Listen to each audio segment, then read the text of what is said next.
Joseph Nguyen's book, Don't Believe Everything You Think, provides an exploration of the impact of our thoughts on our lives and experiences rather than just the circumstances we face in life itself. It delves into the concept that suffering arises not from events but from our interpretations of those events. Nguyen delves into how our thoughts shape our perception of reality and offers guidance on breaking free from thought patterns that contribute to suffering. The book emphasizes the importance of mindfulness, self-awareness, recognizing the nature of thoughts as key to finding inner peace and happiness in life. Chapter 1: The Nature of Thought. The introductory chapter gives a background by Joseph Nguyen on how thoughts shape one's perception of reality. He states at the very beginning that thoughts are the innate ways in which the mind interprets and makes sense of the world. However, these interpretations do not necessarily stand for the representational picture of the real world, but they are subjective creations emanating from past experiences, fears, desires, and other beliefs. He says we should think of the thoughts like the clouds passing through the sky of our consciousness, coming and going, and often beyond the realms of our control. From all of those, while one may be useful in order to reach a decision or to solve a problem, the rest is just a bundle of distortion or lies.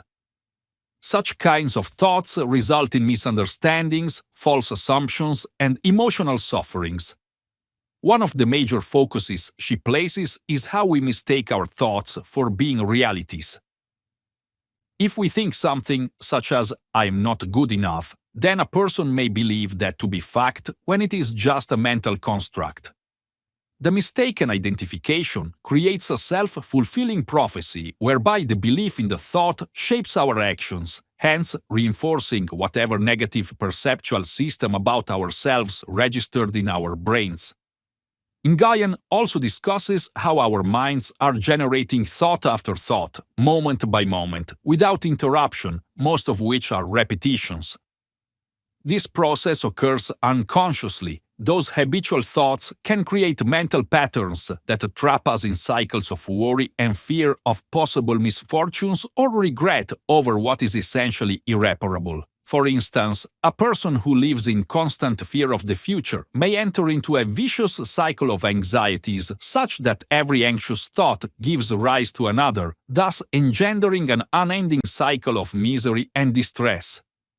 To get out of this circle, Nguyen beckons the readers to attain a mindfulness of one's thoughts. He says it allows observation of our thoughts with no sideswiping or judgment towards ourselves in order to start realizing the fact that they are transient mental happenings, not an absolute truth. This state of mindfulness places space between us and our thoughts and hence allows for a more lucid and calmer response towards any given situation. He further elucidates that the way we think is usually adulterated with cognitive biases. Confirmation bias, wherein one looks for information that confirms his beliefs, and negativity bias, wherein one gives more attention to the negative sides of a situation. Despite this fact, distortions like these make us believe in thoughts that lack objective backing. By trying to dispute the truth of our thoughts and not letting them control us in how we feel or act, we can learn to question these biases. Another matter that Nguyen has also touched upon is how language plays a role in the construction of our thoughts. That is, the words used to describe any experience can make the difference between how we can or cannot view and register our response to those experiences. One may therefore underline that a given situation might either lead to disaster by magnifying stress and feelings of helplessness, or it might provoke a challenge that creates resiliency and an approach towards resolution.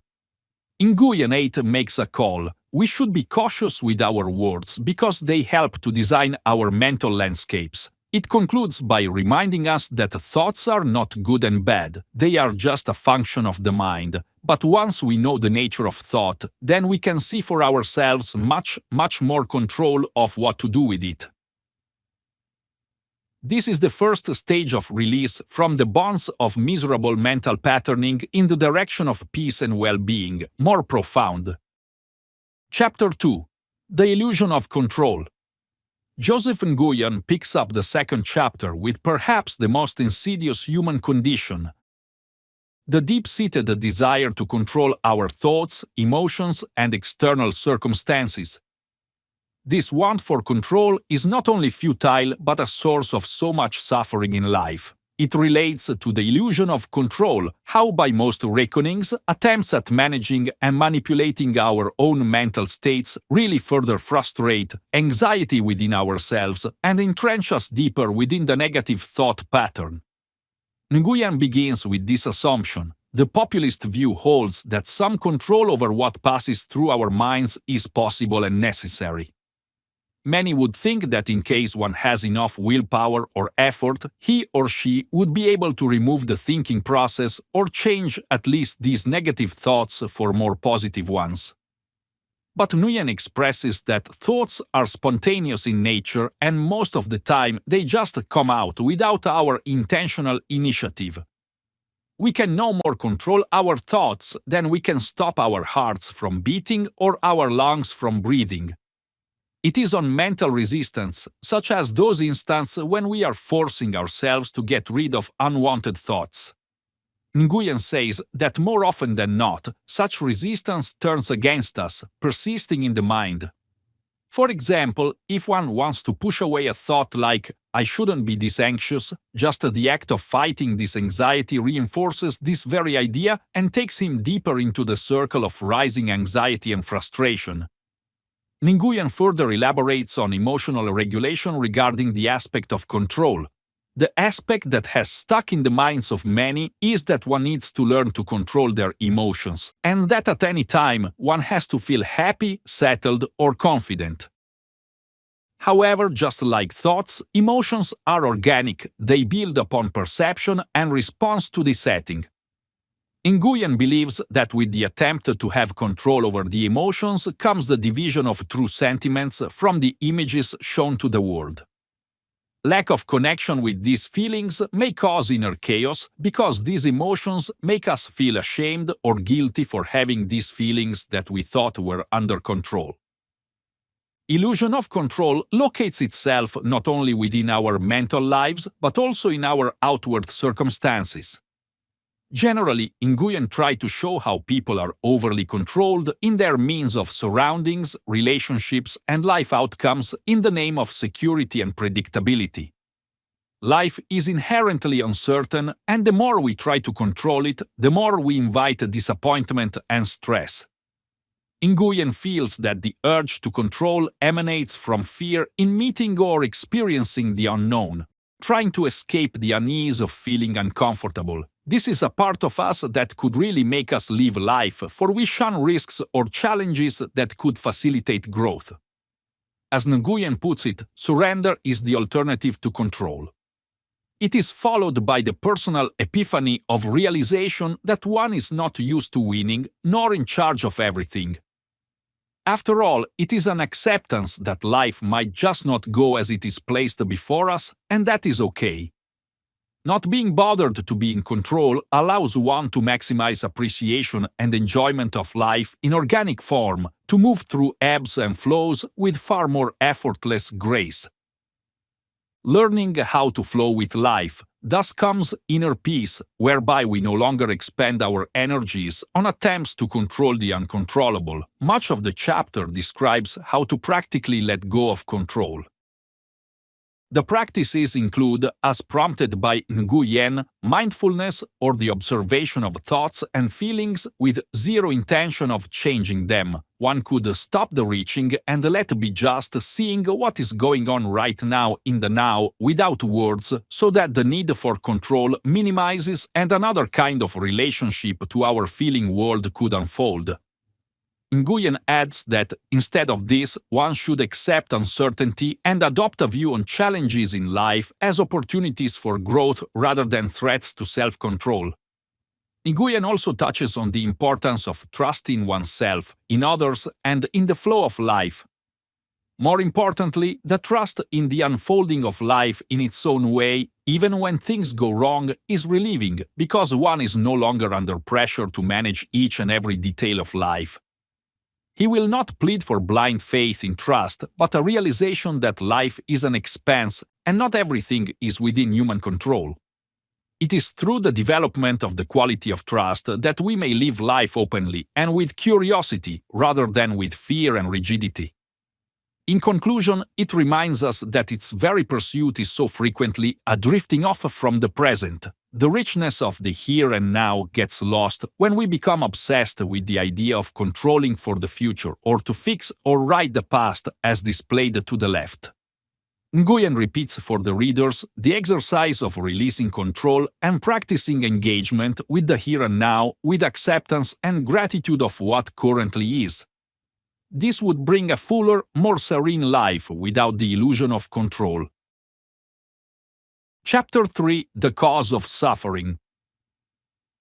It is in Chapter 3 that Joseph Nguyen tries to explain the real root of human misery. We suffer because we identify ourselves with thoughts. It is only when, after reading through this chapter, there is a clear realization of how at the unconscious level it is really mental tendencies and ego that are leading toward the human suffering.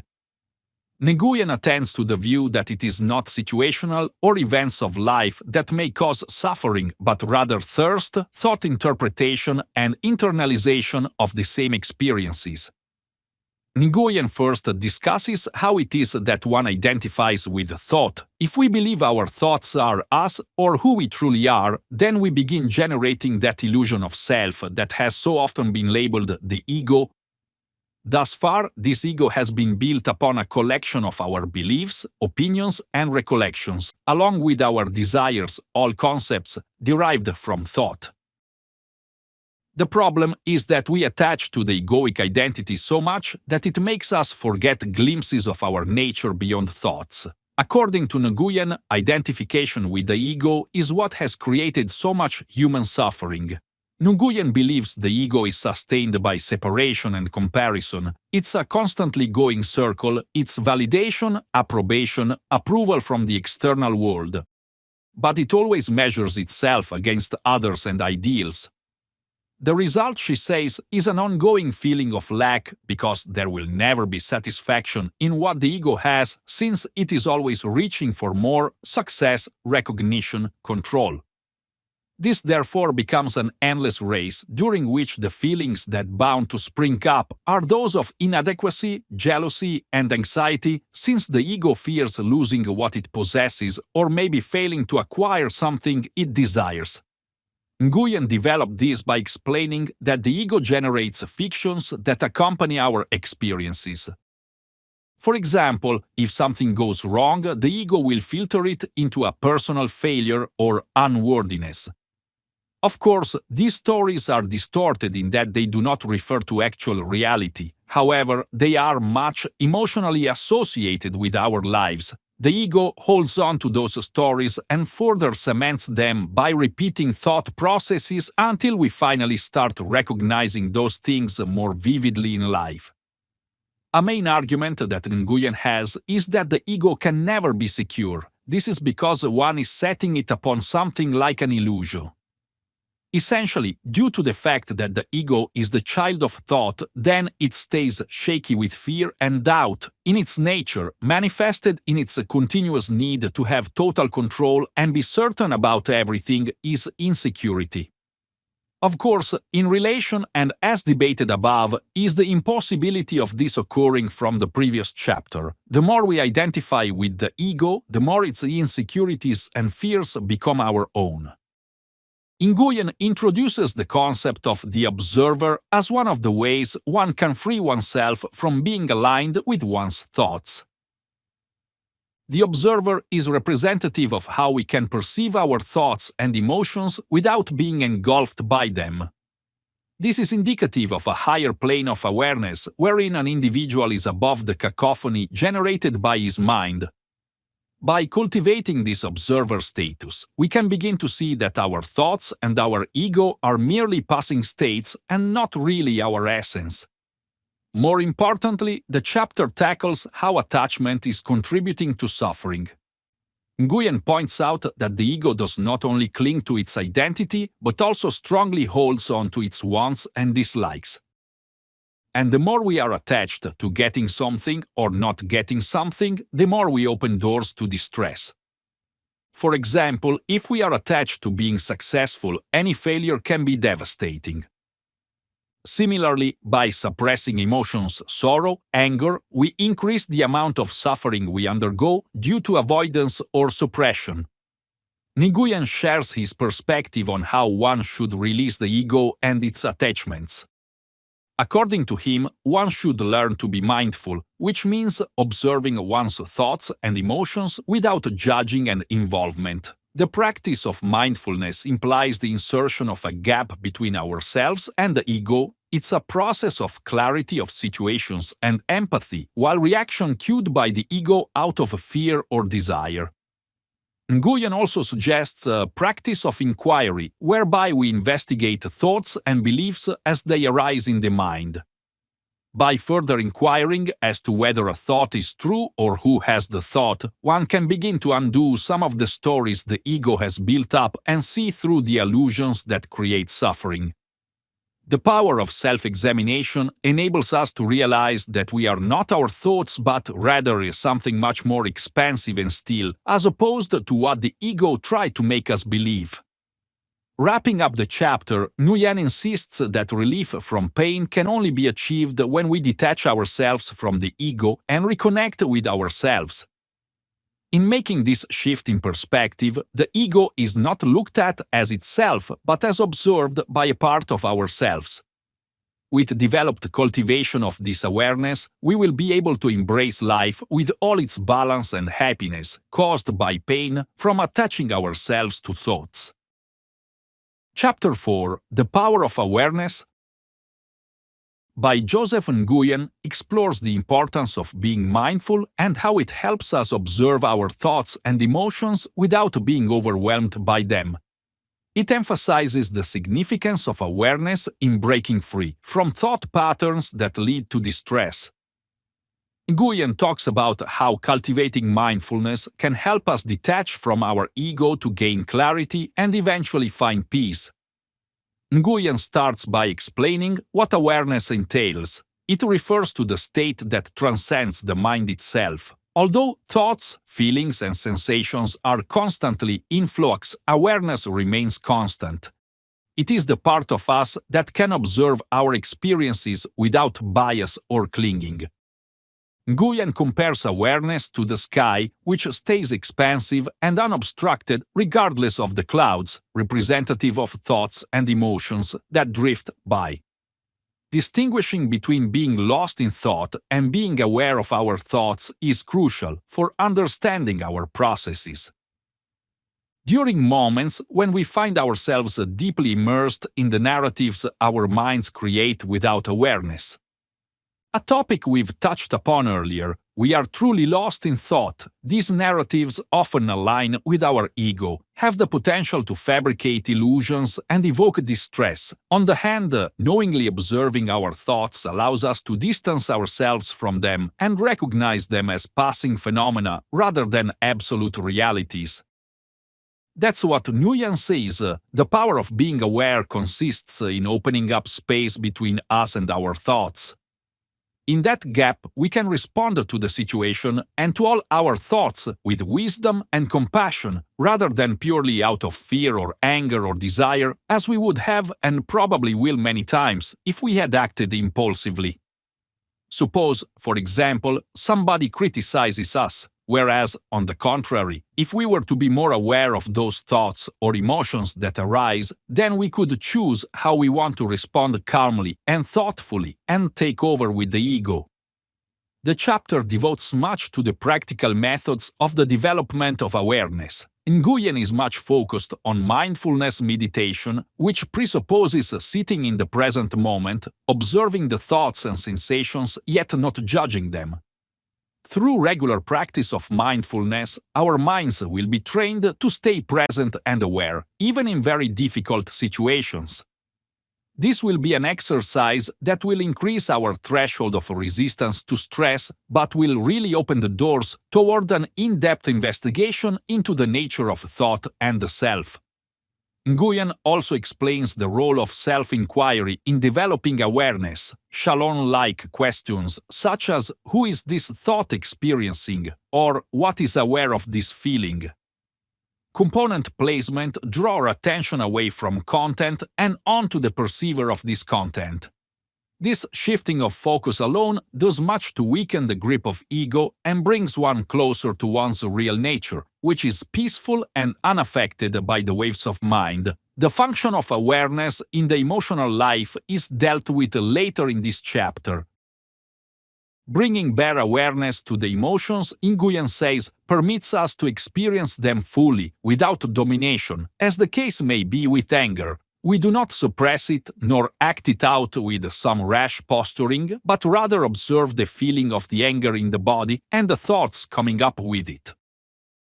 All we are trying to do is let the feeling pass through us naturally, without generating extra suffering.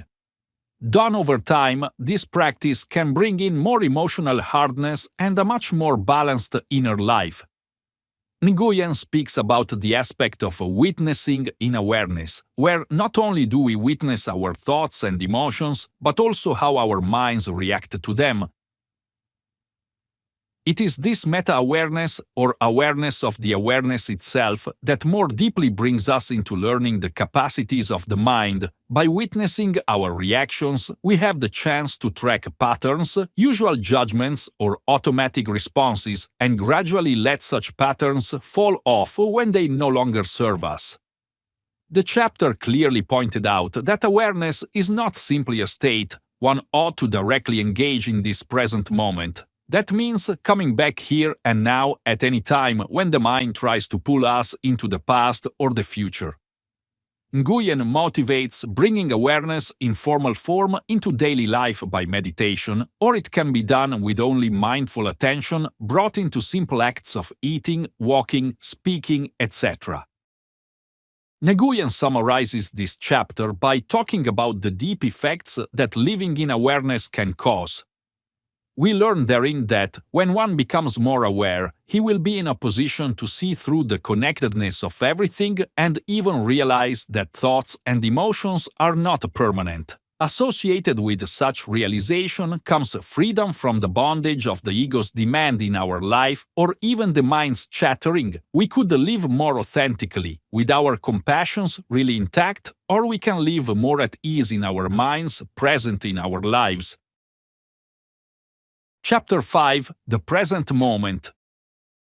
In Chapter 5, Joseph Nguyen talks about the power of now and reiterates that, through life, a person lives in that particular moment. The chapter is meant to guide us through the power of now and how living in the now will free humankind from mental prisons created in the past and the future, the very base of suffering. Nguyen has underscored how the mind hardly focuses on the present, as it mostly lives either in the past or in the future. Various life configurations between what has been and what might be insulate a person from really living in this very moment, forcing anxiety, regret, and unfulfillment. According to Nguyen, it is exactly that preoccupation of the mind about time, the thing that keeps life so stressful for us, therefore would be causing suffering, because we are bound not to live our life entirely. This chapter discusses how thinking of past events usually attaches itself to regret, guilt, and often nostalgia, or a feeling of how things might be different today. When we think in these terms, it keeps us harbored in the past, reliving events ceaselessly. Generally speaking, when one thinks of the past, they are not living in the now. Similarly, when one meditates on the future, the thoughts will largely stem from a vantage point of fear, anxiety, or hope. It is essentially necessary to plan and set goals, but over-concern about the result in the future will lead to unnecessary stress and not allow us to enjoy the present.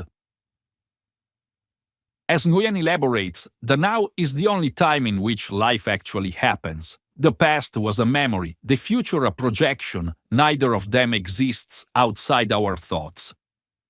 In being present, we whoosh so much of this mental noise away, which seems to keep bringing us right here and right now.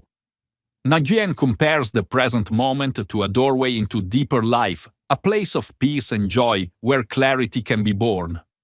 One of the most important concepts arising from this chapter is that true day-to-day happiness and comfort flow from the ability simply to stay in the present. Being totally there, as Nguyen terms it, means there is no baggage whereby anxieties about the future or regrets about the past are part of every step taken. With this feeling of complete presence, one really can soak in life in its entirety, unadulterated by the mind. This realization may be formative because it shifts the emphasis of our seeking from happiness derived from external circumstances to happiness from the here and now. Paper Help, College Essay Helper, How to Write a Compare and Contrast Essay. Nguyen gives lots of constructive techniques to participate in a presence-based life. First of all, his suggestion is mindfulness, a process of paying attention to whatever is happening at this very present moment, but with openness and without judgment that might be done through meditation or merely by bringing mindful attention to eating, walking, or even breathing. The training of the mind by doing this is always to remain in the present and thereby reduce it from time to time wandering into the past or the future. Acceptance also plays a part in one's ability to live in the present moment. As Abby Lyon reminded us, acceptance does not mean passive resignation, it simply means we acknowledge the reality as it is. Whenever we are resisting the present moment by either wishing it were another way or by holding on to some past experience, we are causing an inner conflict and suffering. Acceptance helps us to move with the tide of life and not to resist the events that greet us with grace and equanimity. Nguyen talks about the challenges of being present, especially in the world competing for our attention. He can readily say how many distractions there can be: technology, social media, modern-day fast pacing pulling us away from this second. Nguyen now suggests balancing this by putting in time to exercise mindfulness, simplifying life, and setting up borders that will protect mental space. Such a large part of this chapter has to do with the fact that the true self is most oneself in the present moment. As Nguyen writes, when we are fully in the moment, we are not entangled in stories the ego has spun or in thoughts racing through the mind. It is only when our minds are present that our deeper essence being peaceful and loving unchanging settles. This connection to our authentic selves forms the foundation of a complete, enriching life. In the final passage of the chapter, Nguyen implores his readers to live now. He extends the idea that this is how the human mind works. It either drifts off into the past or attempts somewhat to enter the future. However, we are always capable of refocusing our minds on the present moment, whereby, in realistic terms, life does go on. It is presence that enables a man to build up inner peace, clarity, and joy unrelated to events. These come solely from the timeless now. Chapter 6. Dropping Resistance. Chapter 6. Joseph Nguyen speaks to a point regarding resistance and how it adds up to our suffering. In this case, resistance pertains more to mental and emotional pushback that we develop when we refuse to accept reality as it is. Nguyen references the fact that much of our suffering does not actually come from what happens or has happened to someone, but from our resistance to those events. This chapter gives us a hint about how we can let go of resistance in order to accept and perhaps find more peace and freedom. Nguyen begins by describing how, when we often encounter something we don't want or like, it feels like there is some kind of tension or inner conflict. It may be a bad emotion, a difficult situation, or probably an area of ourselves which we are not proud of and from which we want to move away, So, instead of allowing life experiences to be what they are, we resist them. It is this resistance that heightens our suffering. Nguyen explains the idea of such resistance in relation to the action of pushing against a wall. The more one pushes, the heavier it is on themselves, but it does not move. This chapter illustrates that the basis of resistance is in the desire of the ego to control. The ego wants to dictate how life should turn out, often based on its preferences, fears, and desires. If reality does not turn out accordingly, then it resists, engendering the feeling of frustration and dissatisfaction. According to Nguyen, this resistance is a nullity since life is basically unpredictable and uncontrollable. This is because we, while holding on to such an illusion, condemn ourselves to disappointment and suffering. Nguyen also notes that resistance usually emanates from the emotions. We resist the feelings of sadness or anger through an attempt to repress or look away. In so doing, we further extend and intensify the emotions. Our feelings, she further adds, are like waves. They come and go naturally if we allow them to. By opposing them, we resist the natural flow of emotions and creates the logjam of unresolved feelings. One whole big chunk of the chapter is dedicated to the practice of acceptance that overcomes resistance. According to Nguyen, acceptance is not about being passive or resigned. It is an act of acknowledgement and permission to let things be as they are. We stop fighting whatever reality is in this moment, external situations or internal emotional states, and peace starts flowering the moment we can accept it. The spaces that acceptance creates let us respond towards life clearly and with wisdom, rather than reacting from a place of resistance and fear. Nguyen writes about the idea of the release of resistance through a shift in perspective. What was once perceived as concepts of suffering or discomfort to be avoided or fended off now become opportunities embraced for development and learning. The transition now allows us, in life, to continue forward in openness of heart and mind, thus embracing whatever it will bring about in us. As Nguyen points out, we may not like or agree with it all in such a case, but we need merely note and grant the fact to be one of the features of our current experience. The chapter also addresses the way resistance creates suffering. Nguyen says, resistance is an attachment to how we think things should be. Intrinsically, attachment generates rigidity of mind that severely constrains business agility and adaptability. We suffer because it is in the nature of life that it will not act according to the expectations we map into the future consciously, and resistance is a form of attachment. It is through the practice of acceptance that such attachments can then be released, and through this reduction, suffering becomes fewer. He further proposes some very practical techniques of letting go of resistance through mindfulness and self-inquiry. One can become aware of when and how one resists with mindfulness through Caucasian attention to one's thoughts and reactions with the element of conscious attention. Noticing the rise of resistance, we may softly remind ourselves to let go and accept the present moment exactly as it is. Any resistance, one looks within and asks oneself what thoughts and beliefs are driving our resistance. In asking ourselves, why am I resisting this, or what am I afraid of, it will bring up to the surface a lot of the fears and attachments hiding behind our resistance, and we can let those go.